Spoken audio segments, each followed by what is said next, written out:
little bit about those sparring sessions, Jose. Were you there? Did you watch these things, and what happened? Well, let me tell you what happened. The first time they called me that they said that they wanted to spar. They need to spar. And I said, hey, well, I got David. It was an opportunity to spar. At that time, Bivol was Bivol already. David was coming up fighter, So we went in there, boom, boom, boom. David really good. Hurt him with the right hand. And I was like, what the fuck that just happened?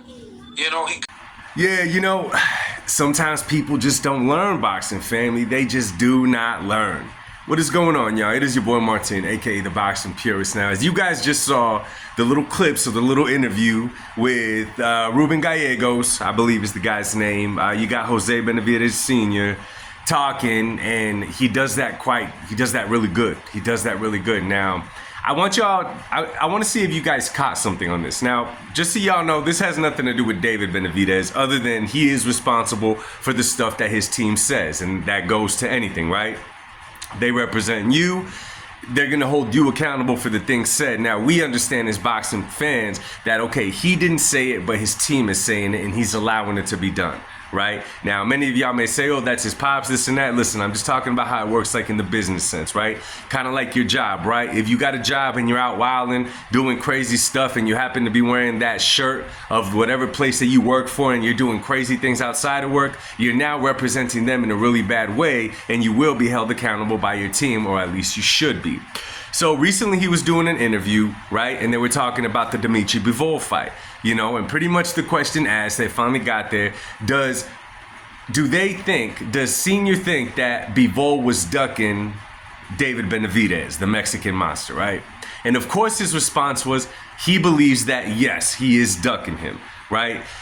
The thing that really got me about this, okay, is because we all saw that Samson such and such wanted stuff done his way. Okay, there was an offer sent. Supposedly, Jose Benavidez Sr. said that there was an offer of like $14 million in total to make the fight, in which Dmitry Bivol would have gotten the bigger part, which is the $8 million that we all heard and they talked about. But the fight had to be here, and it had to be in Las Vegas, right? Okay, this was the prior talk. This was the talk prior to Dmitry Bivol relinquishing the belt, getting rid of the belt, and obviously they elevated David Benavidez to full WBC light heavyweight champion.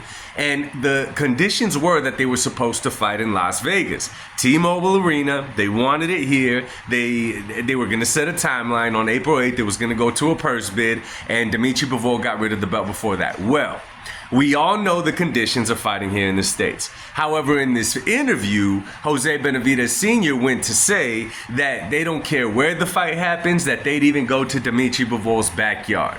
Well, see, it may not sound like anything, but this changes a lot of things. And maybe he just said it out of, in the heat of the moment. But now stuff doesn't make sense. And now this right here is not a good look. Because according to the contract that they spoke about, they were very open about the $8 million that they were offering to Dmitry Bivol. But they were also very open about the fight having to take place here in Las Vegas. All of a sudden, after David is elevated to the WBC champion, he is talking about, oh yeah, we don't care where we fight him. We'll even go to his backyard.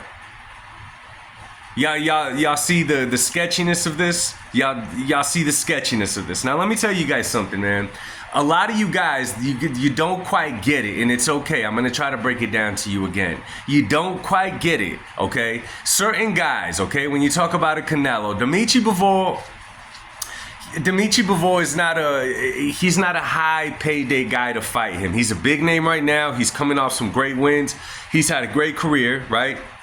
But he's not that guy that you're going to get the big bag out of, right? And even fighting him, it's not like fighting a Canelo as far as popularity goes. Now, in the boxing world, we know that fighting Dmitry Bivol and beating him would be a humongous accomplishment for David Benavidez or any other fighter, right?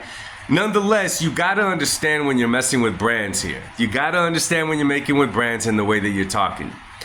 He talked about this infamous sparring session once again. And I don't know how it sounds to you guys, but when I'm hearing about a sparring session, I already heard both sides of the story. According to David, he got the best of Dmitry Bivol.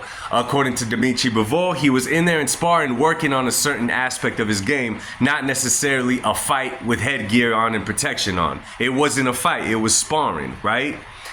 And the fact that Jose Benavidez Sr. is talking about that he whooped Dmitry Bivol and that he caught him with a straight right hand that rocked him, a strong right hand that rocked him. To talk about it in the sense and the way that he did, to me, it just doesn't look right. It does not sit right. You're talking about sparring. Y'all remember Allen Iverson? Practice. It's practice. Practice. Y'all remember that? So that's exactly what sparring is. Now, I know we've seen videos of Tank Davis sparring Devin Haney sparring Shakur Stevenson, where you could easily see that they're going at it. It's a fight with headgear on and all of that. But according to Dmitry Bivol, he was working on certain parts of his game, and that's exactly what he was doing in that sparring with David Benavidez. He was the fit contender to do so inside that sparring session. But when Jose Sr. comes out and says, oh yeah, he's scared of him, pretty much saying because of the sparring sessions that they're willing to do everything in the fight game, this and that, Sr. talks in a way like if they're on the top of the world, like if they are the boogeymen of the boxing world, and it's just never gonna sit right for you. Let me give you guys an example.